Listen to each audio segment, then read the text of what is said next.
Lo que importa. Un video podcast de Daniel Matamala. Siempre que pude, como estudiante primero y después ya como profesional, tenía la costumbre de inscribirme como voluntario para los censos, cuando se hacían en un solo día, con la gente esperando en sus casas, y siempre fue una experiencia muy bonita. Tocar la puerta, que te hicieran pasar, poder conversar un poco junto con llenar el censo y entender también más de cómo viven los chilenos. Siempre era una recepción súper grata, con sonrisas, con puertas abiertas, café, galletitas, con harta confianza sobre todo. Este año el censo es distinto. Se hace con personas contratadas a lo largo de varias semanas. Pero no solamente el procedimiento cambió algo mucho más profundo. Probablemente a ustedes les habrá pasado. Comenzaron a circular por cadenas de WhatsApp, por redes sociales, alarmas. Que los delincuentes se iban a meter a tu casa. Que el gobierno estaba en alguna oscura conspiración para usar tus datos personales. Que el censo es inconstitucional, que no hay que abrir la puerta, que es un empadronamiento de los miembros de las Fuerzas Armadas para entregarlo a los jueces comunistas. Todo esto es textual. Que preguntan la cantidad de piezas de tu casa para expropiarte. Y esto con memes y fotos de venezolanos y de encapuchados. Y muchas personas razonables, personas bien intencionadas, reaccionan con miedo, con desconfianza. Ha habido portazos, malos tratos, incluso agresiones contra los censistas. Según la encuesta Criteria de esta semana, 1 de cada 3 chilenos se siente angustiado de que el censo sea un pretexto para recolectar información con fines políticos. También 1/3 se declara preocupado de que sea una forma de los políticos para manipular a la población. Es el mismo censo de siempre, el que sirve para diseñar políticas públicas que hemos respondido toda la vida y que jamás se ha usado para nada de eso. Es una institución estatal que ha sido siempre una instancia de unión nacional, de orgullo incluso, y de pronto se convierte en fuente de desconfianza. ¿De dónde vienen estas fake news? Es fácil identificar a cuentas ligadas a la propagación de mentiras de ultraderecha. También diputados, incluso una exministra, se sumaron a este coro diciendo que preguntar el nombre en el censo, algo que se ha hecho antes, era ilegal. El censo es un ejemplo. Otro, aún más preocupante, son las elecciones. Porque si algo hacemos bien en Chile es contar los votos. Somos campeones mundiales en esa materia. Los votos se cuentan de manera pública y transparente, tan rápido que los días de elecciones, antes de que oscurezca, ya sabemos quién ganó, quién perdió, el perdedor reconoce su derrota y el ganador celebra su victoria. Es una maravilla, algo que países mucho más desarrollados que nosotros añoran contener. Pero también este enorme activo nacional está bajo ataque. Desde hace tiempo, la ultraderecha ha venido realizando ataques para intentar minar la confianza en las elecciones. Esto partió en 2017. Siguiendo el libreto de Trump y de Bolsonaro, José Antonio Kast dijo que claramente hubo fraude en las elecciones. Hubo fraude electoral, repitió en 2019. La idea del CERVEL de cambios radicales abre la puerta al fraude masivo y a que algunos tengan más opciones de robarse la elección, dijo en 2020. Muchos se escandalizan cuando hablamos de fraude electoral, pero el tiempo nos dio la razón, repitió en 2021. ¿La razón en qué? Jamás ha habido fraude alguno, pero no importa. Las mentiras se repiten y se repiten, nunca se rectifican. Antes del plebiscito constitucional, el año 2022, agitadores de ultraderecha usaron las redes sociales para una conjura contra la institucionalidad electoral con distintas excusas. Noticias falsas sobre el sistema de cómputos, la presencia de un avión iraní en Chile, todo servía. Un diputado republicano dijo que el gobierno con toda su maquinaria intentará robarse la elección. Recibió el respaldo público de colegas de su partido y, junto al condenado por homicidio Francisco Muñoz, más conocido por su alias delictual de Pancho Malo, llamaron a una protesta frente al CERVEL. Este año, ante la propuesta del Servicio Electoral de hacer la elección en 2 días, tal como ya se hizo en 2021, de nuevo lo mismo. Otra vez, los republicanos hablando de fraude y, lo más grave, incluso la lideresa de la derecha tradicional, Evelyn Matei, copiando ese discurso y diciendo que el fraude es casi imposible de controlar. Para hacer un fraude electoral en Chile, habría que comprometer, además de miles de vocales y apoderados, al CERVEL, que es una institución autónoma, no del gobierno, de hecho su director es de la UDI, y además a las Fuerzas Armadas, que son las encargadas de la seguridad de los locales y garantía de que los votos no sean manipulados. Pero todo esto no es casual. Destruir la confianza en las instituciones básicas que sostienen la República y en los proveedores de información es un punto clave del ataque ultra. Así lo hizo Trump en Estados Unidos, Bolsonaro en Brasil, Milei en Argentina, etc. Se han dedicado sistemáticamente a demoler la confianza de los ciudadanos en la academia, en la ciencia, en los medios de comunicación. Cambio climático es una conspiración. Pandemia también. Y lo mismo con todas las instituciones. Las vacunaciones, el censo, las elecciones, todo es una gran conspiración. No confías en nadie, solo confía en el líder. Por lo tanto, si el líder te dice que este lápiz es blanco, entonces es blanco, aunque tus ojos te digan que es negro. Es toda una conspiración. Te quieren engañar para hacerte creer que es negro, pero no es así. Si el líder te dice que él ganó las elecciones, entonces él ganó las elecciones. ¿Sacó menos votos? Todo eso es una conspiración. Te quieren engañar para hacerte creer que perdió. Hasta hoy, el 70% de los republicanos en Estados Unidos cree que Trump ganó la elección de 2020, simplemente porque su líder lo repite y lo repite, sin importar la evidencia, y cualquiera que lo contradiga es fake news. Cuando logra eso, el líder te tiene a ti y a la democracia de tu país en su puño. Es una máxima del fascismo que hoy sus herederos aplican al pie de la letra. Escuchen uno de los 10 mandamientos de la Legión Fascista Rumana en 1935. No crean en información o en noticias que lean en los periódicos, aun cuando parezcan nacionalistas, o en lo que digan incluso personas honestas. El legionario solo cree en las órdenes y la palabra de su líder. Hoy en Lo que importa hablaremos del ataque ultra contra las bases de la democracia, contra la confianza, contra la verdad y contra las instituciones. ¿Cómo están logrando horadar el edificio democrático? ¿Cuáles son sus herramientas? ¿Y cómo podemos contrarrestarlas? Hablaremos para ello con expertos que se han dedicado a estudiar este ataque. Aquí comienza un nuevo capítulo de Lo que importa.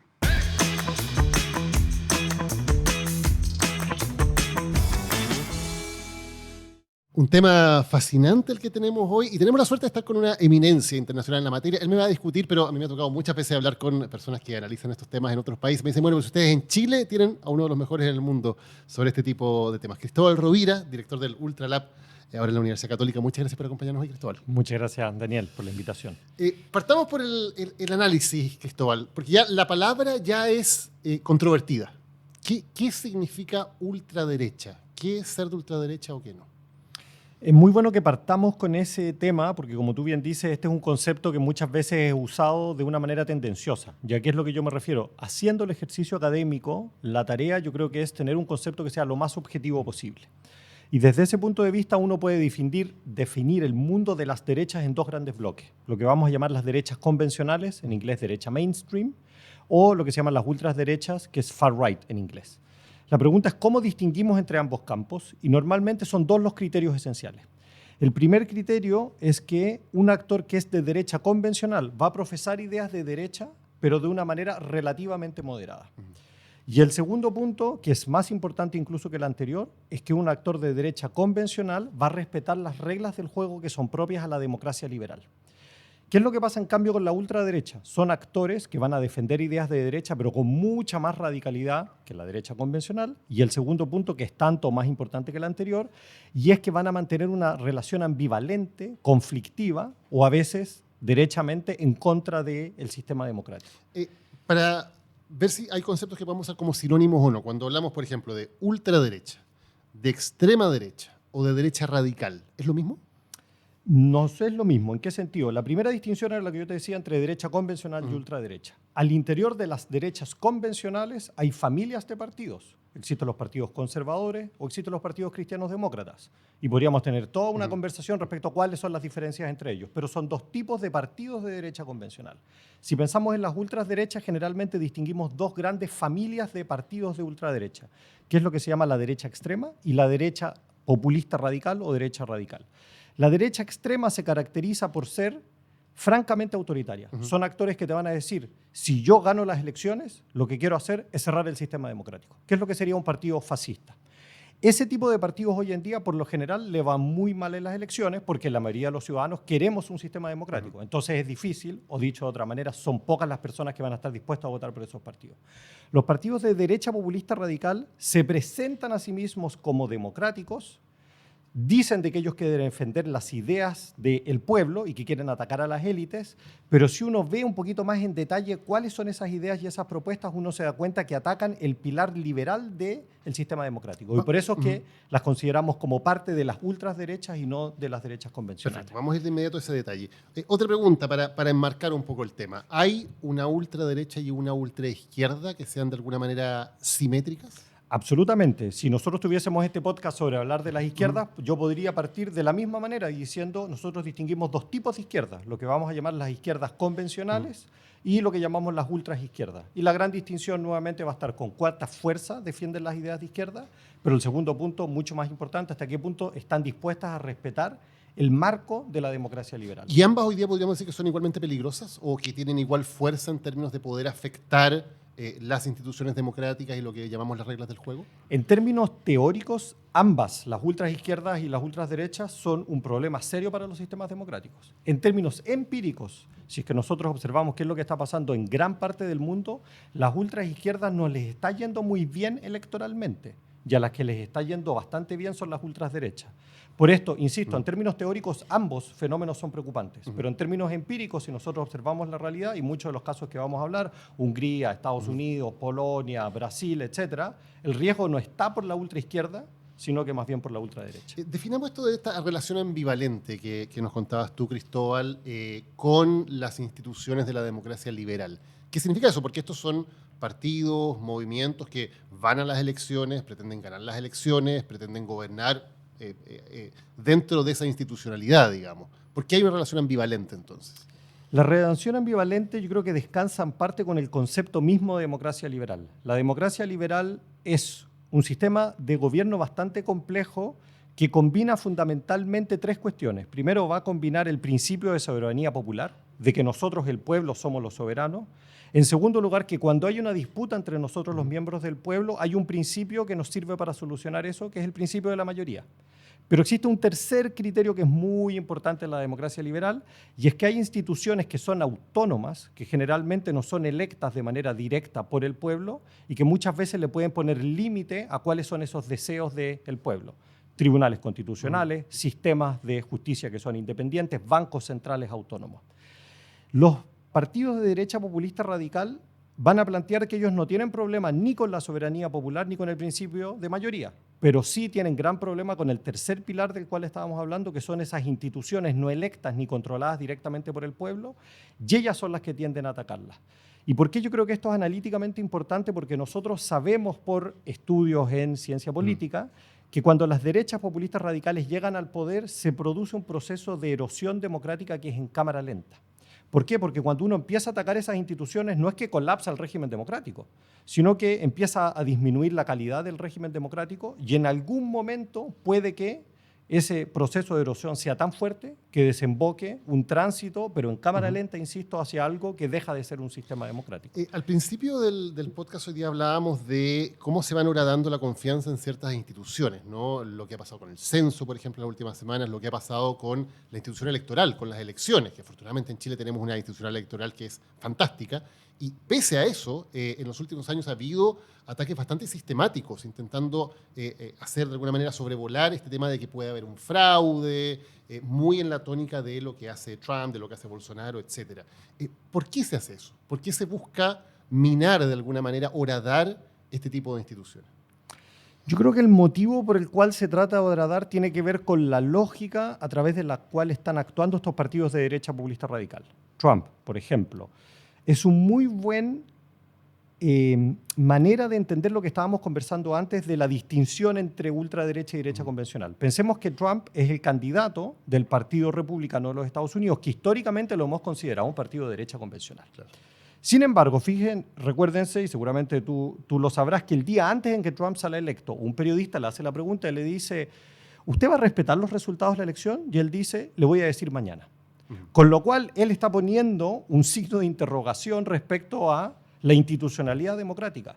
Lo que uno esperaría de un partido de derecha convencional es que te diga, obvio que yo voy a respetar los resultados, porque son las reglas del juego. Cuando el actor pone ese signo de interrogación, ¿qué es lo que está haciendo? Está activando un tipo de retórica que es muy usual en estos tipos de partidos, que es decir, hay una élite corrupta que está controlando el sistema. Y por lo tanto, si es que el sistema entrega un resultado que está controlado por la élite corrupta, obviamente que yo voy a defender al pueblo. Entonces empieza a articular esta retórica de horadar la confianza en determinadas instituciones sin tener, lo cual en el caso del Trump es evidente, ninguna evidencia empírica que demuestre que eso es real. Pero de esa manera logras movilizar a tu base. Y esa posibilidad de horadar, porque funciona con todo, funciona con la justicia, por ejemplo, también es un blanco eventualmente. Por cierto que sí, son distintas instituciones. Muchas veces son los tribunales que están a cargo de velar por el buen funcionamiento de las elecciones. Muchas veces son, aquí vienen las diferencias entre los sistemas políticos, los tribunales constitucionales, sobre todo en aquellos países donde son muy fuertes. Pueden ser en otros lugares el sistema judicial. Pueden ser en otros lugares otro tipo de instituciones autónomas como son los bancos centrales. Recordemos que Donald Trump, cuando fue presidente de los Estados Unidos, constantemente presionó al Banco Central para que cambie su política monetaria, porque a su juicio no estaba haciendo lo correcto. Que lo que uno esperaría es que en un sistema de democracia liberal, donde el Banco Central es autónomo, el presidente le podrá gustar o no lo que hace el Banco Central, pero lo tiene que respetar y no lo va a criticar. Ahora, Cristóbal, hemos hablado varias veces del populismo y de esto del populismo versus esta visión de las élites corruptas. En Chile, generalmente, cuando usamos la palabra populismo, lo usamos como sinónimo de demagogia, ¿no? Dicen, no, está proponiendo algo populista, porque es algo como imposible de cumplir. Pero hay otro significado de populismo, que tiene que ver con una división, digamos, de la sociedad en buenos y malos, ¿no? En el pueblo versus la élite. Por cierto que sí, yo creo que la concepción del populismo entendido como demagogia va muy de la mano con un uso peyorativo que existe en el campo político, que muchas veces si tú eres mi adversario yo voy a decir, tú eres un populista, ese tipo de política pública es populista, ¿por qué? Porque no es financiable, etc. Pero en términos académicos el populismo lo entendemos nosotros más bien como un discurso que divide a la sociedad en dos grandes grupos. Y es un discurso moralizante, como tú decías, que divide a la élite, que es mala, que es perversa, que es corrupta, y plantea que existe un pueblo que es puro y que hay que respetar su soberanía popular a como dé lugar. Bueno, ese discurso puede venir de cualquier lado. Por ejemplo, en el estallido probablemente había un discurso populista que venía más bien desde la izquierda, ¿no? Por cierto que sí, y en América Latina, si nosotros pensamos hasta no mucho tiempo atrás, ese discurso populista fue articulado fundamentalmente por liderazgos de ultraizquierda, que como habíamos dicho inicialmente, pueden horadar al sistema democrático. ¿Alguien pone en duda que Venezuela dejó de ser una democracia hoy en día? No. Y eso tiene que ver con un populismo de izquierda radical, que fue el del chavismo. En Bolivia y en Ecuador tuvimos fenómenos similares. Esos liderazgos salieron del poder y hoy en día se ha empezado a recuperar la calidad del régimen democrático, aunque sigue siendo relativamente feble. ¿Y qué tan distintos son? O sea, un populismo de izquierda, digamos, que terminó siendo derechamente dictatorial, como el de Venezuela, por ejemplo, ¿es sustancialmente distinto de un populismo de derecha como el que estamos viendo en Estados Unidos, o el que estamos viendo en Argentina, o el que vimos con Bolsonaro en Brasil? Sí y no. ¿En qué es lo que se asemejan? En que si es que ambos los vamos a conceptualizar como fenómenos populistas, van a radicar parte de su apoyo que tiene a nivel ciudadano en la articulación de esta retórica y distinción maniquea entre un líder o un partido que logra representar a un pueblo que está siendo subyugado por la élite. Y en eso un populista de derecha e izquierda son idénticos. La diferencia cuál está en que la combinación que hace cada uno de ellos en términos de políticas públicas es muy diferente. ¿Quiénes van a ser los enemigos? Y cómo vamos a definir al pueblo varía sustancialmente entre un liderazgo populista de izquierda o de derecha. Claro, ahora, dentro de lo que podríamos llamar ultraderecha también hay distinciones, porque, por ejemplo, Milei en Argentina, que habla, la casta es en ese caso el enemigo, ¿no? La élite corrupta.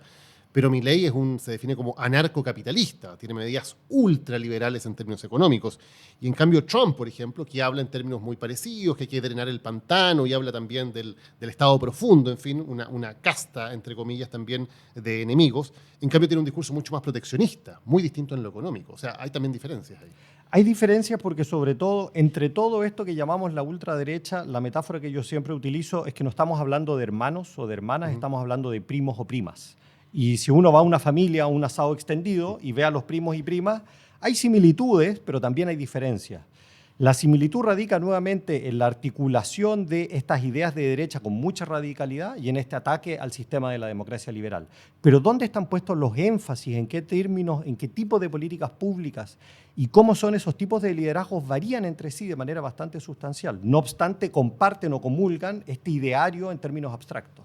Y ¿Cuáles son los factores que llevan a que hoy día estas ultraderechas tengan tal nivel de apoyo electoral, tal nivel de poder? Porque uno suele hablar de que surgen de ciertas crisis, ¿no? La clase obrera blanca en Estados Unidos que se siente desplazada por la globalización, o en el caso de El Salvador el tema de la delincuencia, de las pandillas, de las maras. En Argentina la hiperinflación. Pero son fenómenos muy distintos. Finalmente, ¿qué los une? ¿Cuál es el factor común que permite que en escenarios, en países con historias muy diferentes, en todos ellos, y vamos a hablar ya de Chile, por cierto, también, la ultraderecha ya ha tenido un avance tan fuerte en los últimos años? Yo creo que es bastante difícil encontrar como la explicación que nos ayude para comprender todos estos distintos casos. O sea, que tengamos una gran teoría que nos diga, yo puedo explicar por qué pasó en El Salvador, en los Estados Unidos, en Alemania, en Suecia, en España, etc.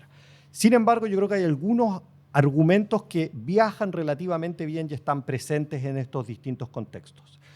Y me atrevería a formular en términos simples dos de estos argumentos.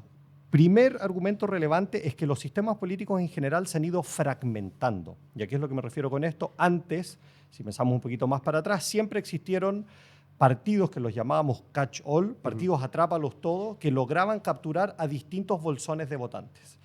Esos partidos han ido perdiendo su caudal de votos y lo que tenemos ahora es un fraccionamiento del espacio político. Lo que pasa, de hecho, tanto en el espectro de derecha como de izquierda. Los partidos socialdemócratas han ido perdiendo sus votos.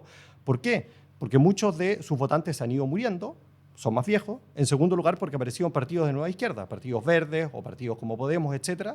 Y empieza a haber una competencia mayor al interior del bloque de la izquierda. Lo mismo pasa al interior del bloque de la derecha.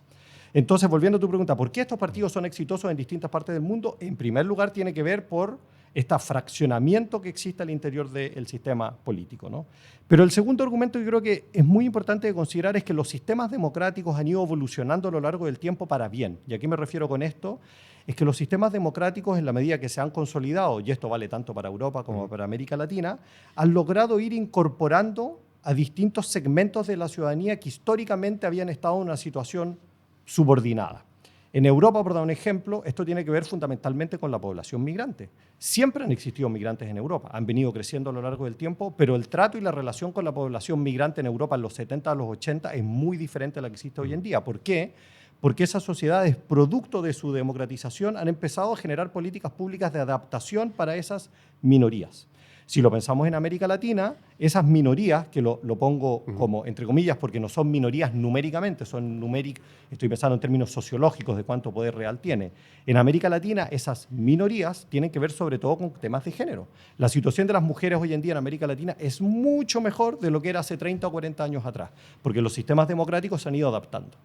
¿Por qué esto lo vinculo con la ultraderecha? El ataque central de los actores de la ultraderecha es justamente contra aquellos segmentos de la ciudadanía que históricamente habían estado en una situación subordinada y que hoy en día ganan poder. Y por lo mismo es que las ultraderechas en América Latina no atacan necesariamente a los migrantes, Chile es más bien la excepción, atacan sobre todo temáticas de género, porque esas son esas minorías, vuelvo a decirlo entre comillas, que han ido ganando poder. En Europa son fundamentalmente los migrantes.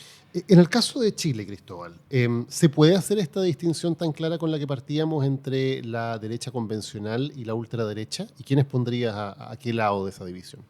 Yo creo que en Chile funciona bastante bien. Y como siempre va a suceder, cada caso tiene sus peculiaridades. Yo creo que una de las peculiaridades de Chile es que si pensamos en nuestro país post-transición a la democracia, los partidos que históricamente pertenecieron a la derecha tenían credenciales bien poco democráticas, en parte porque era una derecha pinochetista.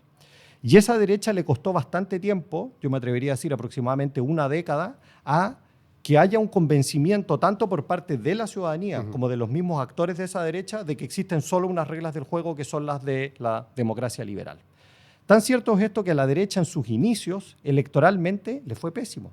Pensemos que la primera elección presidencial que tuvimos con Hernán Büchi y Elwin le fue tan mal que ni siquiera hubo segunda vuelta electoral. La segunda opción en que ellos compitieron le fue tan mal que Eduardo Frei casi saca el 60% de los votos.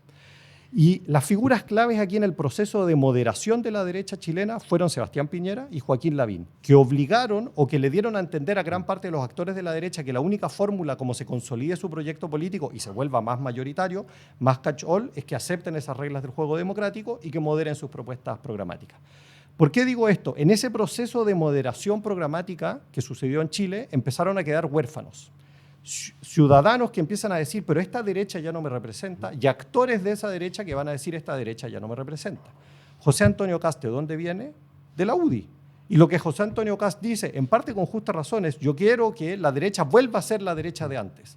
Pero esa derecha de los inicios, tengo serias dudas si era una derecha convencional. Yo no tengo dudas que la derecha de hoy en día, que llamamos derecha convencional, URRI y ERN, sí puede ser considerada como derecha convencional, pero lo que quiere, en el fondo, esta ultraderecha es que la UDI y ERN vuelva a sus orígenes, que es un origen no muy democrático. Y en un primer momento, cuando José Antonio Kast, claro, que era del corazón de la UDI, secretario general de la UDI, una persona absolutamente parte del ADN de ese partido, sale por derecha, se veía como un movimiento minoritario. El propio Kast saca menos del 10% en su primera candidatura presidencial, etc. ¿Cuál es el factor que hace que eso, que parecía sencillamente un movimiento extremo minoritario, de pronto tenga el nivel de apoyo popular que le permite llegar a una segunda vuelta el año 2021, que le permite sacar la primera mayoría en el Consejo Constitucional el año pasado? ¿Qué ocurre en ese fenómeno que esa ultraderecha se convierte en un factor fundamental, muy relevante en la competencia electoral? Yo creo que aquí, obviamente, hay que simplificar, pero hay dos argumentos importantes. El primero de ellos es que en Chile, como en muchas otras partes del mundo, la derecha convencional está en una seria crisis. Y eso significa que si la derecha convencional está en una crisis, y con esto me estoy refiriendo a que no tiene una narrativa, un argumento con el cual puede llegar a sus votantes, es lógico que muchos de esos votantes que históricamente han votado a la derecha digan, yo ya no me identifico con este tipo de partido porque no logra conectar conmigo, ¿no? Y empiezan a haber bolsones de votantes que son huérfanos. Recordemos lo que hablábamos antes, fragmentación del espacio político, que es algo que ha venido pasando en Chile y en muchas partes del mundo.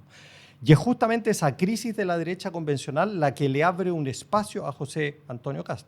No olvidemos de que hoy en día hay un juicio muy positivo a Sebastián Piñera, que en parte yo creo que hay muchos motivos por los cuales sí es positivo, pero no olvidemos que Sebastián Piñera cierra su primer gobierno como una persona con un nivel de popularidad que rondaba el 10%. Y es una derecha que sale tan mal, que de hecho su candidato, que es Sichel, que yo creo que da lo mismo qué candidato hubieran puesto, podría haber candidatos que les podría ir un poquito mejor, un poquito peor, era una derecha que estaba en una situación muy crítica. Entonces, parte del éxito de José Antonio Kast tiene que ver con la crisis de esa derecha convencional. Y el segundo punto, que yo creo que es algo ya más específico a Chile, es que Chile introdujo una reforma sobre la cual recién estamos aquilatando lo que implicancia que esto tiene, y es la introducción del voto obligatorio.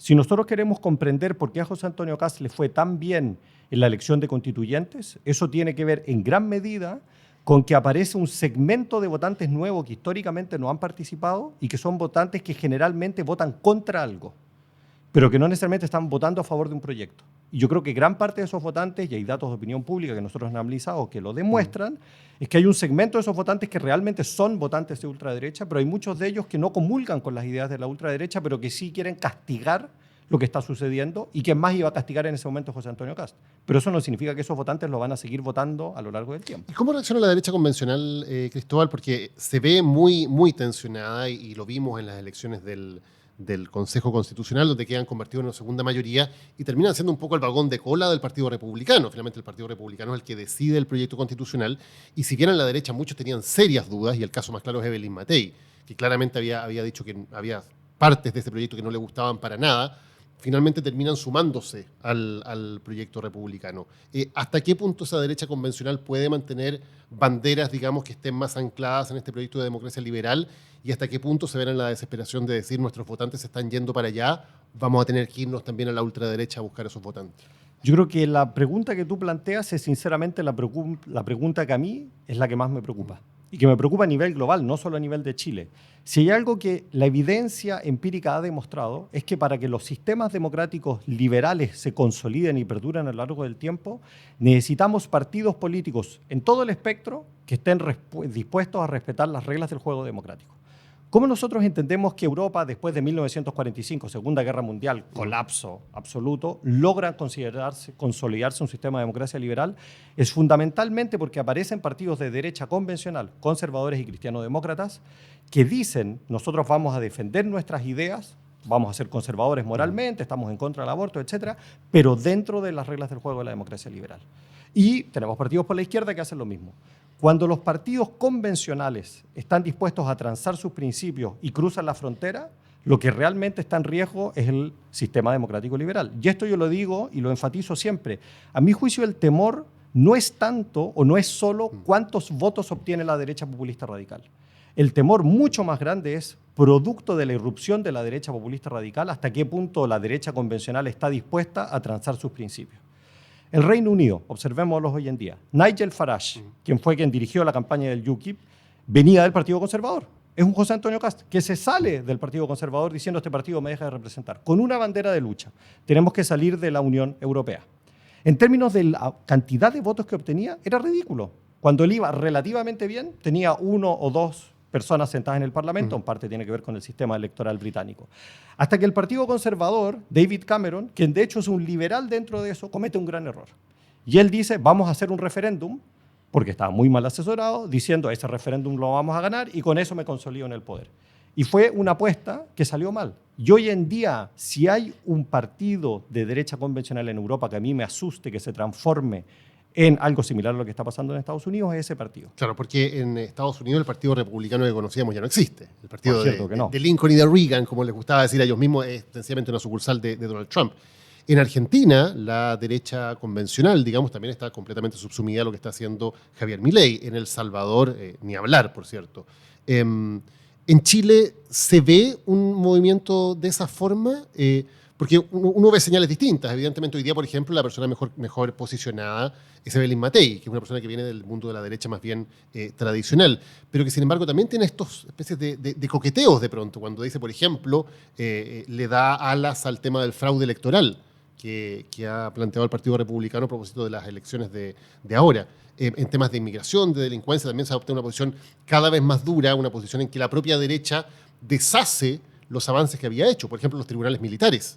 La justicia militar, que el propio presidente Piñera fue uno de sus éxitos, poder sacar adelante, que la justicia militar perdiera influencia en temas que afectaran a civiles, y ahora la derecha lo pone nuevamente como bandera de lucha. ¿Dónde está la derecha chilena en ese juego? Yo creo que el dilema que tiene la derecha hoy en día en Chile, que es lo que le está sucediendo a muchas derechas en el mundo, es justamente cómo se relaciona con esa ultraderecha. Y lo que hemos estado viendo en Chile, y eso es lo que lo hace peculiar y preocupante, es que recordemos que esa derecha chilena le costó mucho tiempo moderarse y que sus orígenes no eran particularmente democráticos. Es relativamente reciente, digamos, esa derecha democrática, ¿no? La consolidación de la derecha democrática es un fenómeno que ocurrió en los gobiernos del presidente Piñera, podría decir uno, ¿no? Uno podría decir de que yo creo que fueron los 10 primeros años del Chile democrático donde la derecha convencional logró demostrar que realmente es una derecha convencional. No, pero para recordar, o sea, hasta el año 2006 todavía teníamos senadores designados, por ejemplo. Todavía se defendía la existencia. O la inamovilidad de los comandantes en jefe. Eran cosas que la derecha defendía hace no tanto tiempo en Chile. Exacto. Volvamos, los comandantes en jefe y su inamovilidad. Democracia liberal, ¿qué es lo que esperamos? De que el sistema militar, que todos estamos de acuerdo que es necesario, esté supeditado al poder civil y no viceversa, ¿no? O sea, es un principio básico.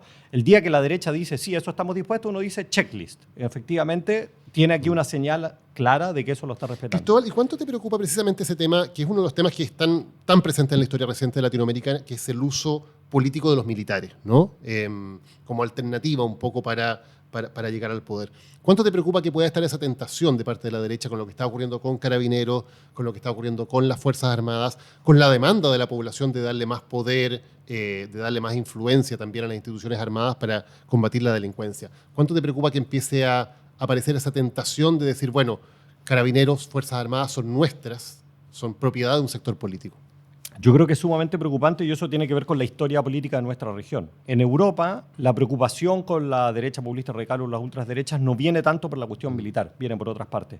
Pero en el caso de América Latina, esto se vincula a los dos temas que tú mencionaste. Primero que nada, que tenemos una historia de dictaduras militares que se cerraron, por suerte, que se han aprendido determinadas lecciones, pero uno empieza a escuchar determinados discursos donde se vuelven a justificar determinadas prácticas e ideas que uno dice, pero supuestamente ese era un capítulo que ya lo habíamos cerrado. Pensemos en todo el debate que surgió a raíz de los 50 años del golpe. Y los argumentos que defendió la derecha convencional hoy en día son muy diferentes a los que defendió para 40 años del golpe. El argumento de los cómplices pasivos de Sebastián Piñera desapareció. Y empiezan a aparecer otras ideas donde se empiezan a relativizar determinados argumentos. Y el segundo punto que es relevante y que tú lo indicas es que el tema de seguridad ciudadana es algo transversal, es una medida que está demandando el grueso de la ciudadanía.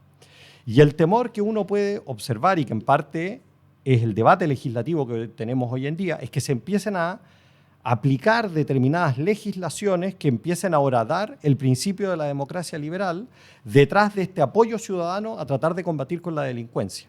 Y esa nuevamente es algo que es en cámara lenta, no es un fenómeno que sucede de la noche a la mañana, pero uno puede hacer reforma 1, 2, 3, 4, 5, 10, 15, 20 y en algún momento nos despertamos y decimos ¿en qué sistema estoy viviendo? Que es lo que pasa en El Salvador, donde claramente se cruzó la frontera.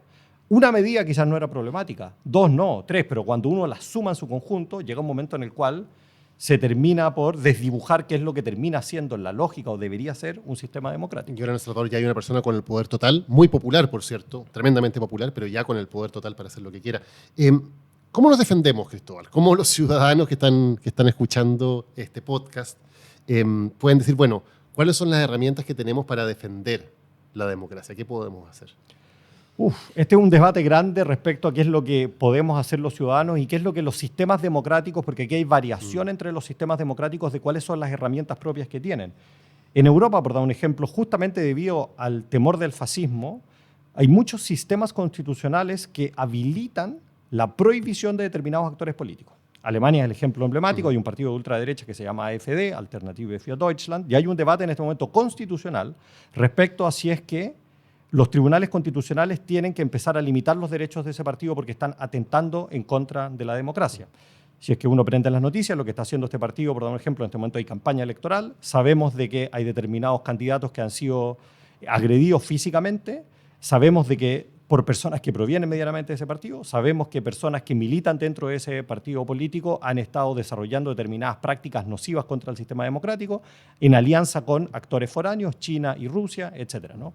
En el caso de América Latina es diferente porque nuestros sistemas constitucionales funcionan de una manera propia. Pero yo creo que hay determinadas lecciones que uno puede aprender.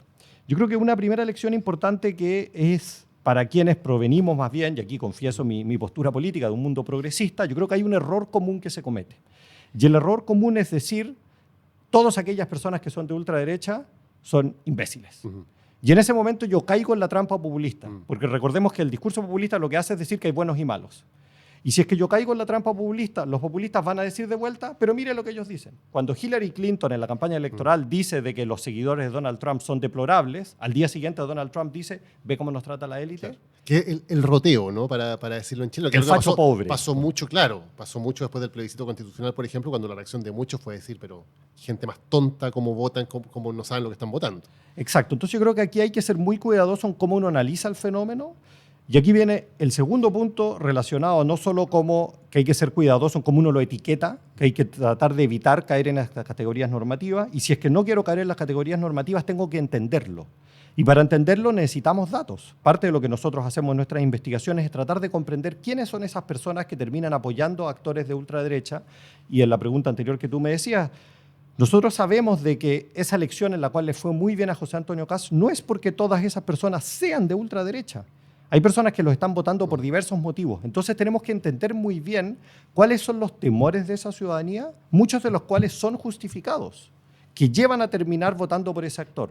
Y ese es un llamado de atención para la clase política en su conjunto, para la sociedad, para decir, hay algo que está funcionando mal en nuestro sistema democrático, para que personas que no necesariamente comulguen con esas ideas sí terminen apoyando a un actor que desarrolla ese tipo de ideas que son nocivas para la democracia. Ahora, también dentro del progresismo o de la centroizquierda había una cierta tendencia a mimetizarse, ¿no? Por ejemplo, los temas de delincuencia, que son evidentemente una preocupación fundamental hoy día, a adoptar las recetas que está proponiendo esa ultraderecha como propias, diciendo, bueno, no hay otra manera de hacerlo.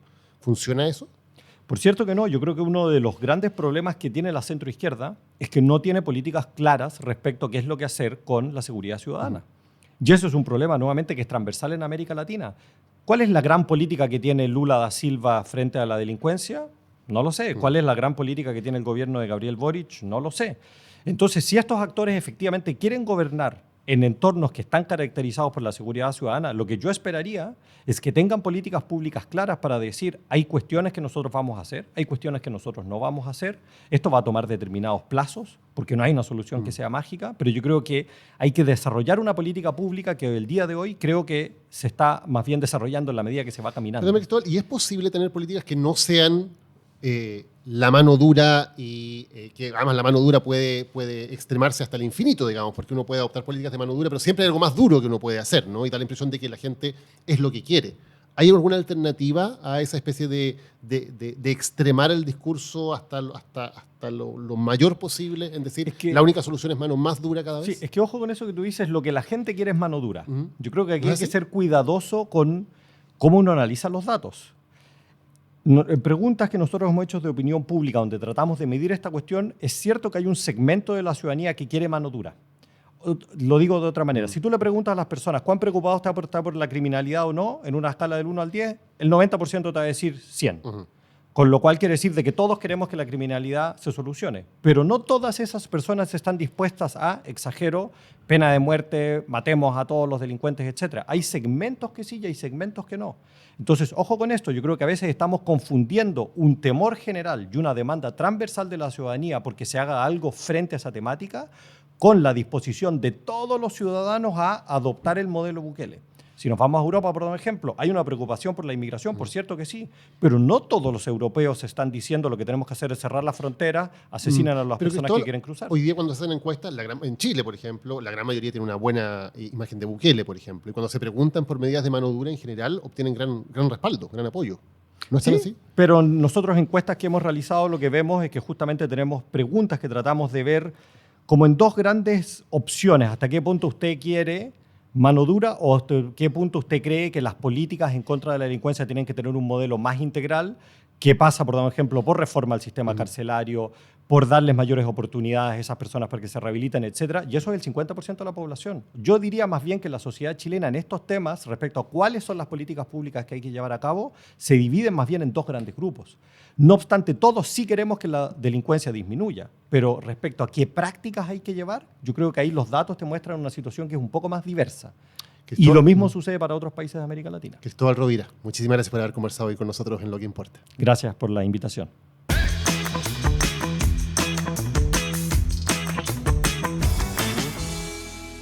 Estamos ahora en Lo que Importa junto a Lisa Zanotti. Lisa es profesora asistente de la Escuela de Ciencia Política de la Universidad Diego Portales y también es la directora del Centro de Inteligencia Artificial para el Estudio de la Radicalización Política. Lisa, gracias por acompañarnos hoy en Lo que Importa. No, muchas gracias a ti por invitarme, Daniel. Lisa, tú eres italiana, viviste luego en Argentina, ahora en Chile. ¿Cómo se ve el fenómeno de la radicalización política desde esa perspectiva? Desde, primero lo viste, lo estudiaste en Europa y ahora en América Latina. ¿Son de alguna manera fenómenos que son equivalentes? ¿Parte esto en Europa con movimientos de ultraderecha y luego se traspasan o se copian en América Latina? Sí, mira, el término radicalización es un término muy amplio y como tú bien lo decías, nosotros nos enfocamos en un tipo particular de radicalización, que es la radicalización de unos grupos, partidos de derecha más radicales de los que estábamos acostumbrados, ¿no? Y ese fenómeno es un fenómeno que se da primariamente en Europa, empieza en los años 70-80, con partidos como el Front Nacional francés, la Lega en Italia, por ejemplo.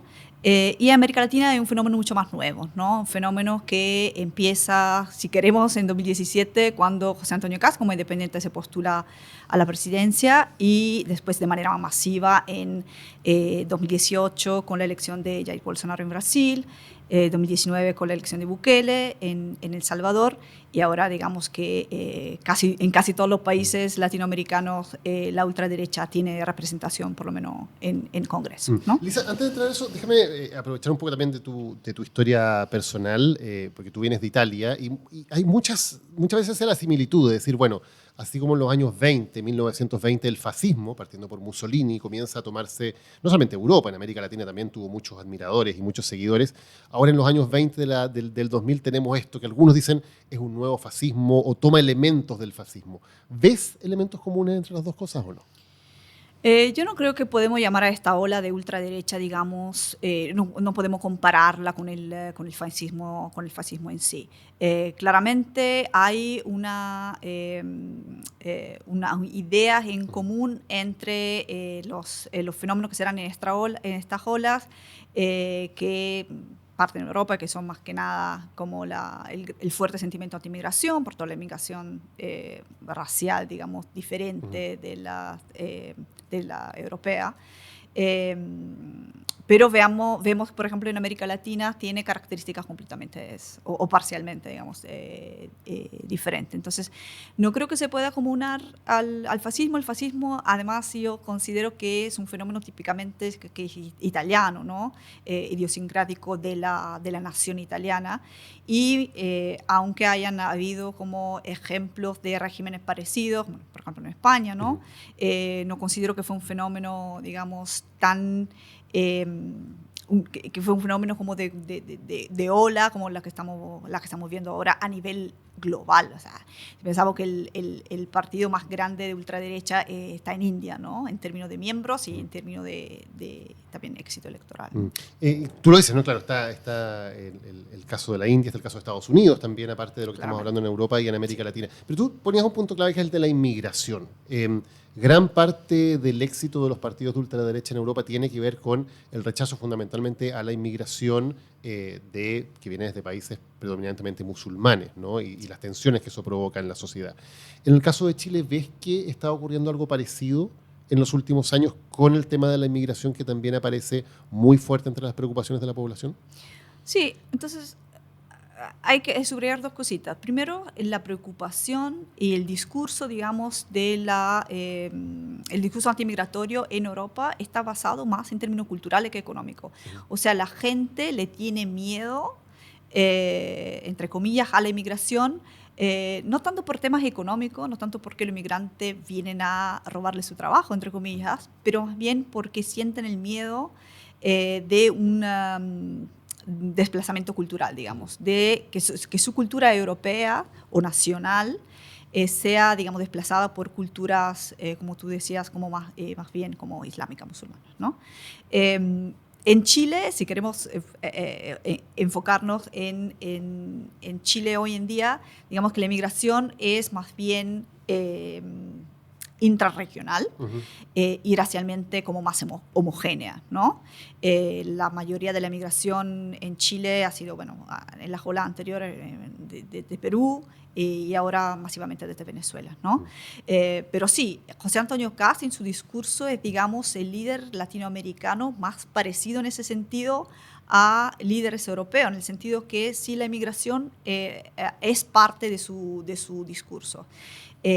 Ha sido como uno de los puntos fuertes de su campaña electoral en 2021, presidencial 2021, y ahora, digamos, también, como vimos en las noticias como hace un par de semanas, de vuelta de la reunión de CEPAC en Hungría, dice que además de la zanja hay que construir un muro, ¿no? Que la zanja no es suficiente. Sí, lo mencionabas precisamente, te lo iba a preguntar, esto de la reunión de CEPAC y la presencia de José Antonio Kast en Hungría, que además replica la idea del muro, que es una idea de Orbán en Hungría. ¿Qué tanta coordinación hay aquí? ¿Qué tanto es parte de un movimiento internacional en el cual actúan coordinadamente? Por ejemplo, en el caso de José Antonio Kast y el Partido Republicano en Chile. Yo creo que, primero que todo, hay diferentes movimientos, ¿no? CEPAC es un movimiento más bien de líderes conservadores, que se autodefinen conservadores, pero, por ejemplo, hay también el Foro Madrid, ¿no? Que es impulsado por Vox y es como más, digamos, orientado a la defensa de lo que es llamado libertad, ¿no? Que puede significar muchas cosas, ¿no? Entonces, no creo que haya una estrategia común, pero sí esas redes transnacionales le dan a los líderes en sus diferentes países legitimidad. O sea, pertenecer a estas redes le da legitimidad interna, digamos, a estos líderes claramente, ¿no? Y vemos como todos los grandes líderes de ultraderecha son parte de esas redes, ¿no? El mismo Bukele, que es a lo mejor el líder un poco más diferente, digamos, de lo que mencionamos, pero también usa esas redes para ganar una legitimidad y construir esa suerte de soft power, ¿no? Que tiene la región, ¿no? ¿Y qué tan importante aquí es la forma de comunicarse? Las redes sociales, fundamentalmente, porque hemos tenido un cambio muy, muy profundo en los últimos años en la forma en que nos informamos sobre la realidad, en que nos comunicamos entre las personas, donde los medios de comunicación masivos, más unidireccionales, están perdiendo ese monopolio tal vez que alguna vez tuvieron de la agenda noticiosa, y esto está cada vez más en las redes sociales. ¿Cómo eso influye también en este fenómeno? Bueno, las redes sociales son un fenómeno que claramente ha influido, no solamente yo diría en el acceso de la ultraderecha, pero en esa política más polarizada, ¿no? Más polarizada de concebirnos como amigo y enemigo dependiendo de qué afiliación política tengamos, ¿no? Entonces, si alguien tiene mi misma afiliación política, es amigo. Y si alguien es de una afiliación política opuesta, lo considero no como adversario político, más bien como enemigo. Eso es no solamente en la ultraderecha, eso es en general. En general de la sociedad, ¿no? Las sociedades en general están más polarizadas afectivamente, le llamamos, no ideológicamente. O sea, la polarización no se basa en ideas, en propuestas de política pública, más bien se basa en afectos, ¿no? Polarización afectiva. Afectiva, sí. O sea, las emociones que aparecen ahí sí, son predominantemente polarizadas, de confrontación. Exactamente. Como nosotros concebimos la política de manera más afectiva, nos polarizamos, es más difícil ponernos de acuerdo, ¿no? Porque si nuestras diferencias son ideológicas, es más fácil que encontremos un punto en común. Pero si nuestras diferencias son basadas en emociones, es más difícil ponernos de acuerdo. O sea, te ¿no? veo a ti como enemigo, no como alguien que tenga una idea distinta sobre la cual podamos negociar. Exactamente. Esa lógica amigo-enemigo hace más difícil que se haga política, porque la política, por definición, es consenso, ¿no?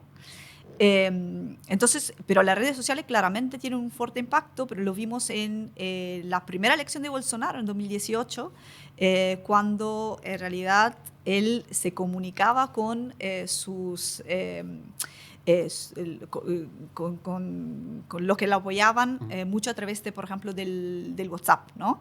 Y el WhatsApp fue clave también en la difusión de noticias falsas durante esa campaña electoral. Entonces, de ahí vemos cómo ese uso masivo de las redes sociales o de la mensajería, de la aplicación de mensajería de texto, sobre todo por lo que concierne a la ultraderecha, fue relevante. Y el mismo Bukele, es decir, toda esta Bukele, como lo conversamos antes, Bukele es publicista, ¿no? Claro. Entonces, sabe cómo usar esa máquina de redes sociales para pintar una imagen que es muy diversa de la que efectivamente es la realidad. ¿Qué rol juegan aquí las noticias falsas? La noticia falsa en redes sociales, claramente las redes sociales llevan a una mayor, digamos, circulación de noticias falsas. Y claramente no son solamente noticias falsas, es pintar la realidad de una manera más glamurosa, ¿no? Y el caso de Bukele es claramente, es evidente cómo él logra dar una imagen de orden al interior de su país que efectivamente no es la real. Sabemos que hubo acuerdo con líderes de la pandilla, por ejemplo, acuerdos que nosotros sabemos que la población salvadoreña no aprueba, pero sí que se han usado para, digamos, lograr controlar o cooptar, mejor dicho, las pandillas y dar una imagen de orden, digamos. Sabemos también que se han maquillado los números de los homicidios, por ejemplo, en el país, ¿no? Que estos días, esa racha de días de homicidio cero, en realidad no era verdad. Entonces, toda esa difusión de noticias falsas, que efectivamente son noticias falsas, ¿no? Difundidas por la misma presidencia, ha sido importante, es muy importante por su nivel de propagación. Pero, Elisa, ¿qué hay de distinto? Porque uno puede decir, bueno, pero que los políticos mientan, digamos, no es algo muy nuevo, digamos, no es un descubrimiento muy contemporáneo, o que los gobiernos traten de maquillar la realidad para hacerla parecer mejor de lo que es. Uno dice, tampoco hay nada nuevo ahí, es lo que todos los gobiernos hacen e incluso lo que se espera que hagan, por eso tienen sus maquinarias de propaganda montadas. ¿Qué hay distinto a la política como la hemos conocido tradicionalmente en ese aspecto? Yo creo que hay dos cosas diferentes. Primero que todo, la masividad con la masividad de estas prácticas, digamos. Y segundo, como te decía antes, es que la política se ha transformado, no solamente por el tema de la noticia falsa, pero más en general, como un premio que hay que ganar sí o sí. Y para ganar ese premio, nosotros, o sea, los políticos, están dispuestos a poner en juego cualquier tipo de, cualquier tipo de medio justifica el fin de quedarse en el poder o de lograr entrar al poder. Entonces, poco esa dinámica, basada, como te decía antes, en las emociones, que hace que sea mucho más difícil hablar de políticas públicas, que es lo que supuestamente los políticos tienen que implementar. Ahora, tú hablas recién de esto de la polarización afectiva o la polarización emocional. Y hay líderes, estoy pensando en Donald Trump, estoy pensando ahora en Javier Milei, que ocupan el insulto, por ejemplo, la agresión verbal constante hacia los demás como una herramienta muy, muy cotidiana de su actuación. Uno ve lo que pone Trump en redes, lo que pone Milei en redes, y están permanentemente agrediendo, están permanentemente insultando a personas que ellos quieren poner un poco como sus rivales o como sus enemigos. ¿Por qué funciona esa estrategia? ¿O por qué se utiliza esa estrategia? Porque uno dice, más allá del análisis psicológico que uno puede hacer de las personalidades de los líderes, evidentemente hay una estrategia que es consistente, que es sistemática y que al parecer les da resultados. Claramente da resultado porque ese ataque continuo a mi opositor, ¿qué hace? Hace dos cosas. Uno, cohesiona a mi grupo, cohesiona a los que me apoyan. Entonces mi grupo de los que nos queremos se hace más compacto y al mismo tiempo aleja o pinta como malos o no legítimo el otro grupo. Entonces hay un elemento de cohesión interna de mi grupo y de exclusión más fuerte de los demás, del otro grupo. Entonces esa dinámica nosotros-ellos se va perpetuando en términos discursivos también. ¿Y qué pasa que esa estrategia funciona tan bien? Porque cuando apareció Donald Trump, por ejemplo, lo que todos decían era, bueno, tipos como con ese tipo de discurso tan extremo, evidentemente no van a llegar hasta el final, porque al final los electores van más al centro y quieren candidatos que sean más razonables, más moderados y que le den confianza. Y Trump, contra todos los pronósticos, termina de presidente. Y con Milei lo mismo. Cuando él aparece, la reacción prácticamente unánime era decir, bueno, este tipo está haciendo esta especie de show en la tele, en redes sociales, pero obviamente una mayoría de la población no va a votar por alguien como él, que hace este tipo de cosas, que dice este tipo de brutalidades. Y sin embargo termina siendo el presidente con un gran apoyo. ¿Qué cambia que este tipo de comportamientos que antes era visto como algo muy excéntrico, muy extremo, muy de grupos fanáticos, de pronto se convierte en un comportamiento que es premiado al punto de que una mayoría de los electores termina votando por gente así? Ha cambiado que este tipo de discurso, ese tipo de manera de hacer política se ha vuelto mainstream, se ha vuelto lo normal. Y eso porque, por ejemplo, tú ponías el ejemplo de Estados Unidos, ¿no? Donald Trump no viene de la nada. Donald Trump viene de tomarse un partido que es uno de los dos partidos grandes de Estados Unidos, claro. ¿No? ¿El problema de Estados Unidos del Partido Republicano es Donald Trump? Yo creo que no. Donald Trump es una de las consecuencias de la radicalización del Partido Republicano en Estados Unidos. Pensemos en cuando McCain estaba candidato a la presidencia y decide poner a Sarah Palin como su vicepresidenta, candidata en su ticket. En la elección contra Barack Obama. Exactamente, en la primera. ¿Qué pasa? Ahí legitimas una ala del partido que antes era marginal, que era el Tea Party, y la pones al centro del debate, la pones bajo las luces, ¿cierto? Y ahí legitimas ese tipo de comportamiento, ese tipo de idea y ese tipo de discursos. Y un poco lo que ha pasado ahora con Milei. Milei va con un partido que es un partido creado por él, pero tiene el apoyo también de la derecha convencional, que está en el gobierno, de hecho, tiene puesto clave en su gobierno, ¿no? Claro, pero esa derecha convencional apoya a Milei después de que Milei les gana en la primera vuelta, ¿no? Y queda fuera la derecha convencional, que todos suponían que era la que debía ganar la elección, quedan terceros finalmente y tienen que sumarse a Milei, que es el que gana la primera vuelta. Pero claramente, estos comportamientos, ese endorsement, que puede ser antes o después de la elección, ¿qué hace? Hace que este discurso sea legitimado al final, porque, bueno, ha ganado, entonces nosotros nos vamos a sumar, porque lo que nos interesa de verdad es estar también en el poder. Claro. ¿Y qué cambia en la población, en los ciudadanos? Porque Milei, para llegar a eso, primero tiene que gana la primaria y luego obtiene una gran votación en la primera vuelta, deja de ser un personaje marginal o un personaje que solamente votaban los más extremos y se convierte en un personaje que es votado por una gran cantidad de población. ¿Qué pasa en los ciudadanos, en los votantes, que de pronto empiezan a mirar con buenos ojos a ese tipo de políticos que antes hubieran parecido una cosa totalmente extremista, totalmente fuera de lo normal poder votar por ellos? Yo creo que pasan dos cosas, que hay dos grupos de votantes, mejor dicho. Unos votantes que votan a esos partidos, a esos líderes, porque ideológicamente están alineados con ellos. Entonces son, anti-migrantes, no les gustan los migrantes, son conservadores en temas morales, ¿cierto? Antiabortistas o lo que sea. Y hay un grupo de votantes que quiere cambio. Entonces, cualquier líder político que le prometa cambio, tienden a votarlo, ¿no? Entonces hay votantes ideológicos y votantes más coyunturales, diría yo.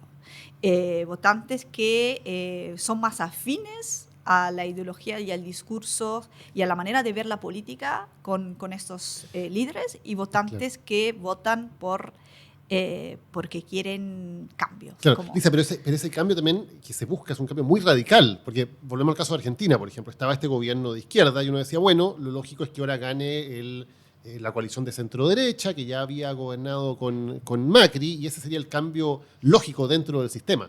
Y en cambio los votantes prefieren un cambio que es totalmente romper con el sistema, un cambio mucho más radical y más extremo. Claro, esos votantes tienen actitudes claramente antisistema, y no olvidémonos que el gobierno de Macri le había hecho muy mal en términos económicos también, ¿no? Entonces, claramente no se quiso dar de nuevo la presidencia a Macri, porque efectivamente económicamente no hubo un cambio relevante, o sea, la economía seguía estando mal. Entonces le apostaron al candidato de la ruptura, del cambio, claramente. ¿Y eso es un déficit finalmente de la democracia o del aprecio que la gente le tiene a la democracia? ¿Tú ves que hay un cierto hastío en que la gente dice, bueno, da lo mismo si las alternativas que nos presentan son más o menos democráticas, lo que queremos es cambiar esto drástica y radicalmente? Yo creo que la gente tiene una concepción de la democracia que es muy diferente. O sea, hay diferentes maneras de entender la democracia entre la gente, y lo que me he dado cuenta últimamente es que la gente tiende a entender la democracia de manera muy diferente de cómo la entendemos nosotros a nivel como de academia, ¿no? O de, digamos, entre comillas, élite cultural, ¿no? La gente, por ejemplo, estábamos antes hablando de El Salvador, ¿no? La gente en El Salvador, para ellos la democracia es poder salir de su casa y caminar libre sin que nadie los mate, literalmente. Entonces, la gente se autopercibe como democrática, pero vota a estas personas o a estos líderes que tienen ideas que sabemos que van a erosionar los principios de la democracia liberal, ¿no? Por otro lado, hay una parte de votantes que sí tienen apoyo a la democracia más, digamos, laxo. Y hay una parte importante de personas que nos dice que efectivamente en algunos casos es mejor un régimen autoritario que una democracia. Y eso sí tiene una vinculación con el voto. Pero yo diría que la gran mayoría tiene una conceptualización de la democracia que no va de la mano con digamos, el apoyo o rechazo a este tipo de políticos. Es interesante el ejemplo que tú pones porque también tiene que ver con el miedo, ¿no? Cuando yo tengo miedo de que, como dices tú, por decirlo en términos muy, muy concretos, me van a matar porque siento que la delincuencia, por ejemplo, está totalmente desatada, probablemente me importe menos si la solución significa darle el poder total a una persona o permitir que esa persona se reelija indefinidamente, que uno dice, pone las alarmas y dice, bueno, aquí se está erosionando la democracia.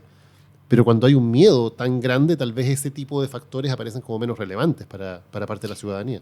Claramente. O sea, la gran pregunta ahora es si ese trade-off entre la política pública que yo quiero, mejor seguridad, y dejar de lado principios democráticos, va a durar en el tiempo. O sea, una vez que, por ejemplo, la población salvadoreña esté acostumbrada a que puede salir de su casa sin que no le pase nada, va a seguir apoyando ese tipo de liderazgo, o ya va a ser muy tarde, porque además más tiempo pasa, más Bukele en este caso se va a sentar en el poder. Ahora están hablando de un cambio constitucional, ¿cierto?, para permitirle probablemente de ser reelecto otra vez, ¿no?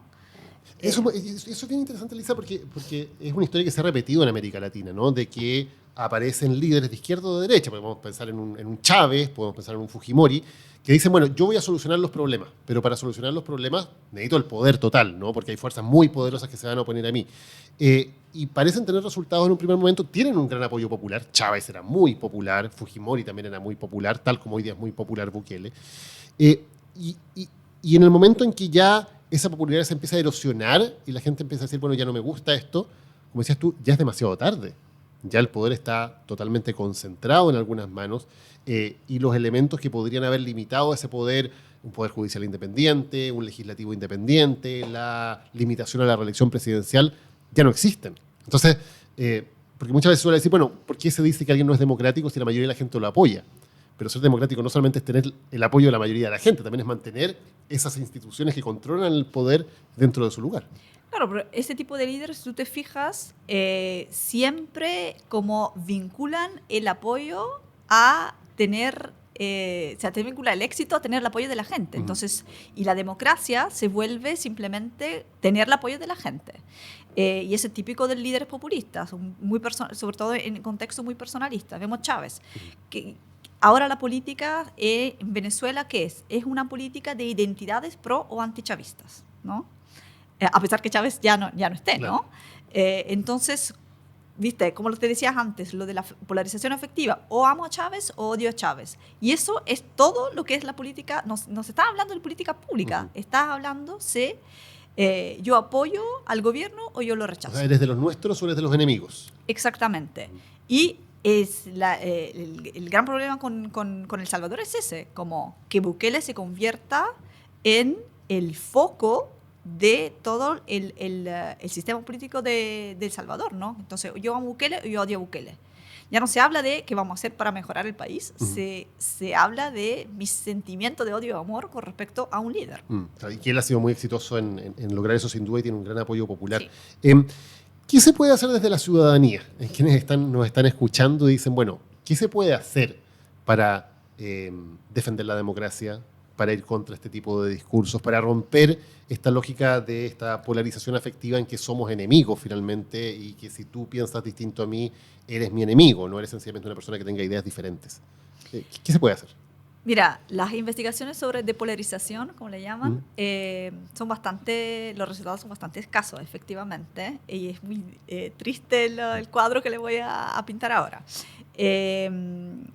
No hay mucha estrategia de polarización que funcione en todos ámbitos.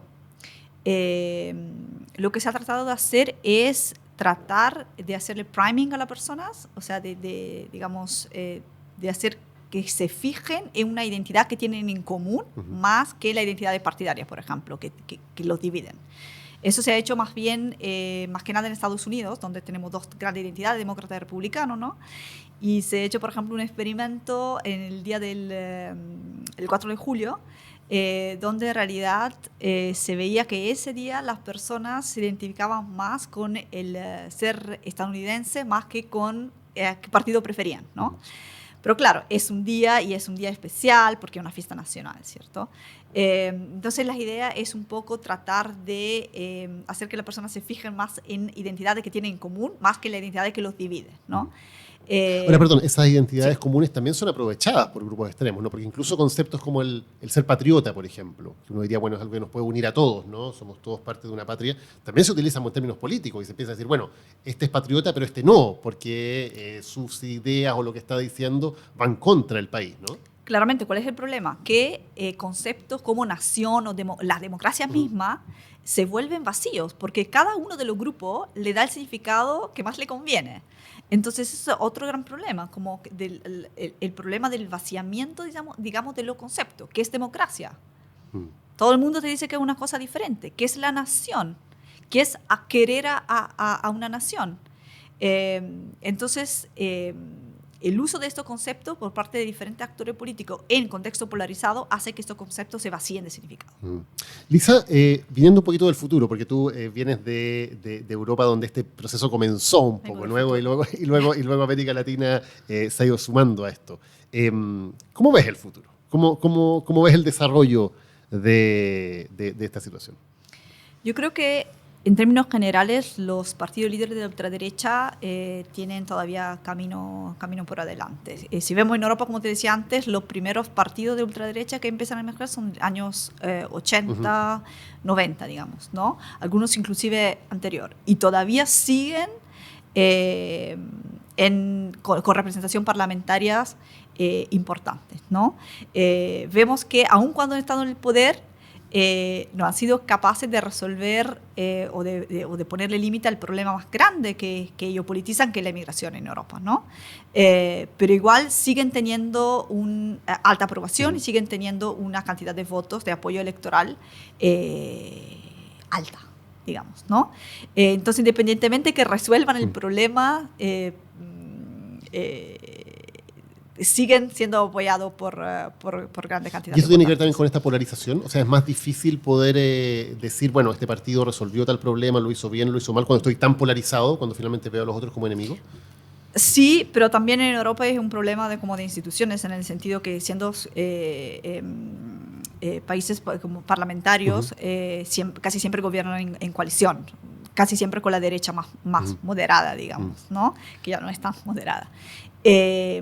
Entonces, como hay una cuestión de atribución de responsabilidades y culpas que es más diferente, porque cuando gobiernas con alguien más, nunca te culpan, ¿no? Claro, ahora eso también limita las posibilidades, ¿no? De lo que pueden hacer y protege un poquito la democracia dentro de todo. Protege un poco, pero vemos que hay países, por ejemplo, como Italia, donde, digamos, han cambiado mucho las leyes electorales, pero siempre hubo un componente proporcional, donde ahora los dos partidos más grandes en el gobierno son dos partidos populistas radicales de derechas. Uno de esos, que es Fratelli d'Italia, tiene un apoyo que bordea el 30%, que en un sistema parlamentario es algo muy, muy relevante, ¿no? ¿Y ves que la democracia puede sobrevivir? Estoy pensando nuevamente en el caso de América Latina, ¿no? Donde vemos la democracia muy tensionada, bueno, en el caso de El Salvador, sin duda, pero incluso en países como Argentina, donde hay una gran tensión en este momento con respecto a cómo está funcionando. ¿Crees que tiene las herramientas la democracia en América Latina, que es una democracia mucho más nueva, mucho más joven, mucho más frágil para poder sobrevivir? Yo creo que la oposición tiene un rol fundamental en esto, sobre todo la derecha, como te decía antes, la derecha moderada. Si la derecha moderada logra ponerse como defensora, digamos, de la democracia y no avalar cierto tipo de, no solamente de política pública, también de, como lo decías tú antes, de manera de hablar, de manera de hacer política de la ultraderecha, eso puede poner un límite a la posibilidad de expansión de ese tipo de ideas. ¿Y en Chile crees que lo está haciendo? En Chile yo creo que todavía estamos, digamos, a tiempo, pero la derecha convencional siento que hubo un comportamiento muy como volátil, digamos, que ha endosado electoralmente la ultraderecha en algunas ocasiones, pero también en otras ha tratado de diferenciarse, ¿no? Entonces yo creo que sí, para limitar la ultraderecha debería haber un límite claro por parte sobre todo de la derecha convencional. Lisa, muchísimas gracias por habernos acompañado hoy en Lo que Importa. No, gracias a ti por la invitación. Hasta aquí este episodio de Lo que Importa. Muchísimas gracias por habernos acompañado en el día de hoy. Recuerda seguirnos, estamos en Spotify, estamos también en Apple Podcast. Suscríbete también a nuestro canal de YouTube para que no te pierdas ningún contenido de lo que estamos subiendo a esta plataforma. Por ejemplo, ahora estamos subiendo también las columnas dominicales cada semana en formato de video a nuestro canal de YouTube. Así que si te suscribes ahí, vas a poder también tener todas las alertas para que no te pierdas ningún contenido. Y lo más importante, echa a correr la voz, si te gusta lo que estamos haciendo aquí en el podcast, para que seamos cada vez más en esta comunidad. Muchísimas gracias y nos encontramos la próxima semana en otro episodio de Lo que Importa. Lo que importa. Un video podcast de Daniel Matamala.